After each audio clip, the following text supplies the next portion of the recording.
નમસ્કાર દોસ્તો, વિડીયોમાં ફરી એક વખત તમારું સ્વાગત કરું છું। સુપ્રીમ કોર્ટના વકીલ ભાનુ પ્રતાપ સિંહે નરેન્દ્રભાઈ મોદી સામે કર્યું છે આટલું મોટું એલાન। સાંભળીને તમારા હોશ ઉડી જશે દોસ્તો। અત્યારે આપણે જોઈએ તો સંસદ ભવનની અંદર જે માહોલ જામી રહ્યો છે બજેટને લઈને, એ તમામ વિડીયો આપણી સમક્ષ હું લાવ્યો છું। પણ સુપ્રીમ કોર્ટની બહાર શું ચાલે છે કોઈને ખબર છે? છેલ્લા કેટલા સમયથી સુપ્રીમ કોર્ટના વકીલો ધરણા પ્રદર્શન કરે છે, રેલીઓ કરે છે, આંદોલનો કરે છે કઈ વાતને લઈને? ત્યારે આજે ફરી એક વખત સુપ્રીમ કોર્ટના વકીલ ભાનુ પ્રતાપ સિંહે નરેન્દ્રભાઈ મોદીને શું ચેતવણી આપી છે, 21 તારીખે શું કરવા જઈ રહ્યા છે આ લોકો, જે વિડીયો તમને બતાવું છું દોસ્તો। જે સ્પીચ આપી છે સુપ્રીમ કોર્ટના વકીલ ભાનુ પ્રતાપ સિંહે, એક પ્રેસ કોન્ફરન્સ દ્વારા નરેન્દ્રભાઈ મોદીને આહવાન કર્યા છે। સૌપ્રથમ આપણે સુપ્રીમ કોર્ટના વકીલ ભાનુ પ્રતાપ સિંહ નરેન્દ્રભાઈ મોદીને જે આહવાન કર્યા છે એ प्रेस कॉन्फ्रेंस ने सामने लिया दोस्तों। जरा प्रधानमंत्री को, गृह मंत्री को, लॉ मिनिस्टर को, इन सारे संसदीय कार्य मंत्री को, उनको सबको जो लेटर दिए गए हैं, एससी कमीशन को जो मिला गया है, इन सबको कहा गया कि कल ये मत कहना कि आपने हमें बताया क्यों नहीं। कल आप ये शिकायत नहीं करना कि यार पहले हमसे तो आके मिल लेते, करना तो हम ही को है। इसलिए उनको बाकायदा लेटर देके समाज की जो पीड़ा है, समाज के अंदर जो गुस्सा है, जो दर्द है, उससे अवगत करा दिया गया है। उन्हें एक समय सीमा दे दी गई है कि बेहतर होगा कि 9 अगस्त को हम लोग आंदोलन करें, उससे पहले आप इस मूर्ति की पुनर्स्थापना उसी जगह पर करें जहां पर वो पहले थी। अगर इसके बाद भी सरकार नहीं करती है तो इसका मतलब नहीं है कि हम सरकार से हाथ जोड़ के कोई बात करें या सरकार के मंत्रियों का हम आके स्वागत करेंगे वहां पे मंच पे किसी को नहीं चढ़ने दिया जाएगा। ये उनका मंच नहीं है। जो काम होगा वो वही उनका काम है, उसे करें, उसके बाद करके आए और तब मंच पर स्वागत करेंगे। वो कहें आके दिया हमने जो आपने मांग की थी हमने उसको पूरा कर दिया, इसलिए हम आपके बीच में आए, कहना कोई दिक्कत नहीं है।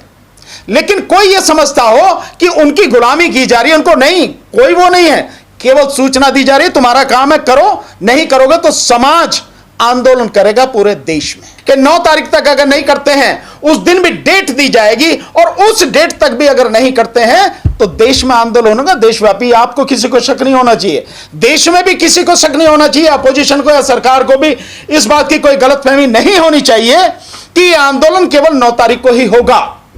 यह 9 तारीख को शुरुआत है और आंदोलन तब तक चलेगा जब तक वो प्रतिमा अपने मूल स्थान पर जहां पर पहले थी वहीं स्थापित सरकार द्वारा नहीं कर दी जाती, तब तक आंदोलन चलेगा। उसकी शक्ल हो सकती है अलग अलग, लेकिन हमारी जो कोशिश है वो कोशिश ये है कि जिस दिन 9 अगस्त को जंतर मंतर पर समाज के लोग प्रदर्शन करें, उस दिन जो हमारे सांसद हैं, मालूम उन सबको है, ऐसा किसी नहीं है किसी को मालूम नहीं है, आंदोलन की भी मालूम है, तो जिस दिन यहां समाज आंदोलन करे उस समय संसद में वो जो हमारे सांसद हैं वो वहां पर इस सवाल को उठाएं कि उस प्रतिमा को वहीं स्थापित करा जाए।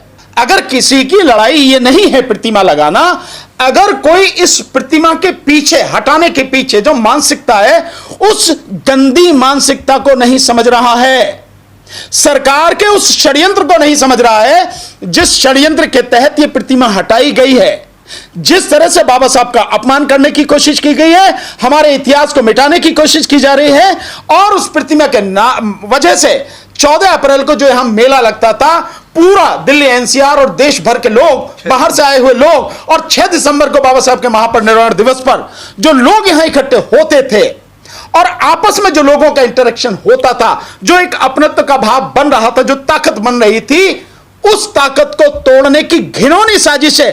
प्रतिमा हटाना ही केवल मकसद नहीं है, उसके पीछे यह साजिश है। अगर किसी वकील को या किसी व्यक्ति को यह साजिश समझ में नहीं आ रही तो मुझे इससे ज्यादा कुछ कहने की जरूरत नहीं है कि बड़े अफसोस की बात है। और अगर कोई साथी, कोई वकील, कोई डॉक्टर, कोई इंजीनियर, समाज का कोई साथी, कोई संगठन इसमें भाग नहीं लेना चाहे, कोई दिक्कत नहीं, वो बैठे घर पे, वहां स्थापित कर दी है तो वहां अपने सबके साथ में कर दी है। ऐसे समझो कि जैसे आप अपने घर की सफाई करो तो कुछ चीज हटा के एक कोने में सारी इकट्ठी कर दो कि भाई ये यहां रख दो, ये है इसका मतलब। बाबा साहब का सम्मान होता है ऐसे क्या?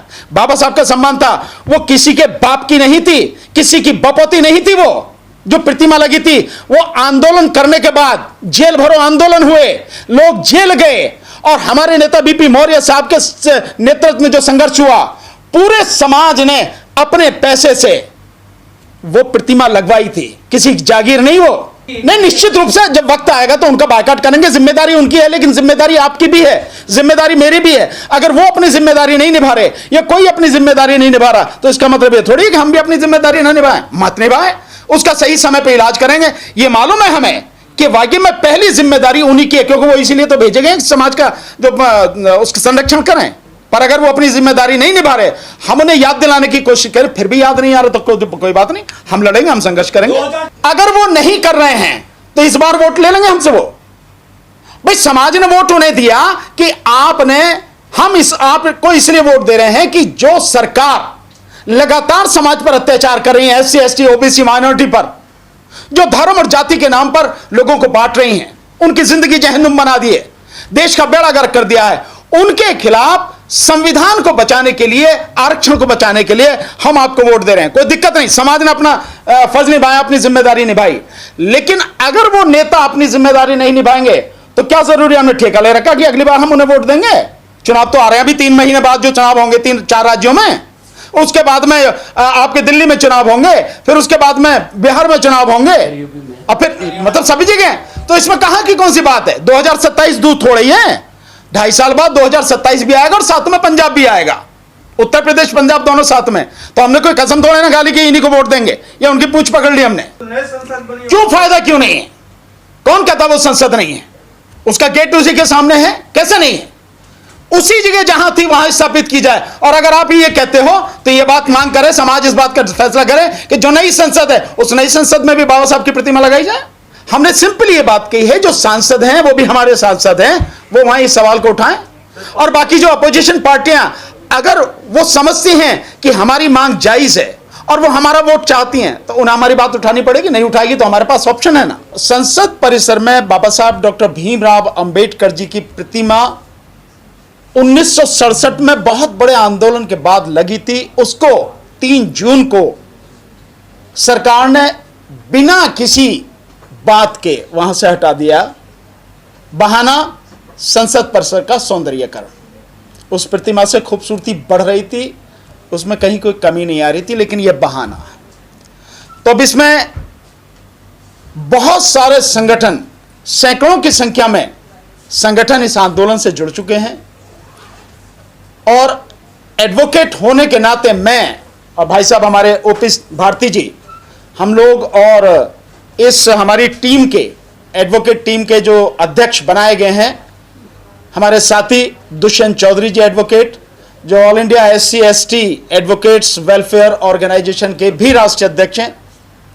हम सारे मिलकर, हमारी जिम्मेदारी है कि इस आंदोलन को एडवोकेट साथियों तक अधिक से अधिक पहुंचाएं और इस आंदोलन में एडवोकेट्स की बाकायदा प्रॉपर ड्रेस में, काले कोट में उस दिन उपस्थिति बड़ी संख्या में हो। તો આવનારા સમયમાં જોવાનું એ રહ્યું કે જે રીતે આ સુપ્રીમ કોર્ટના વકીલોની માંગણી છે એ માંગણીને દેશના વડાપ્રધાન સ્વીકારે છે કે નથી સ્વીકારતા। અત્યારે જે દલિત સમાજે 21 તારીખે જે આંદોલનની ચીમકી આપી દીધી છે, આવનારા દિવસોમાં આપણે જોઈએ કે 21 તારીખે શું થશે।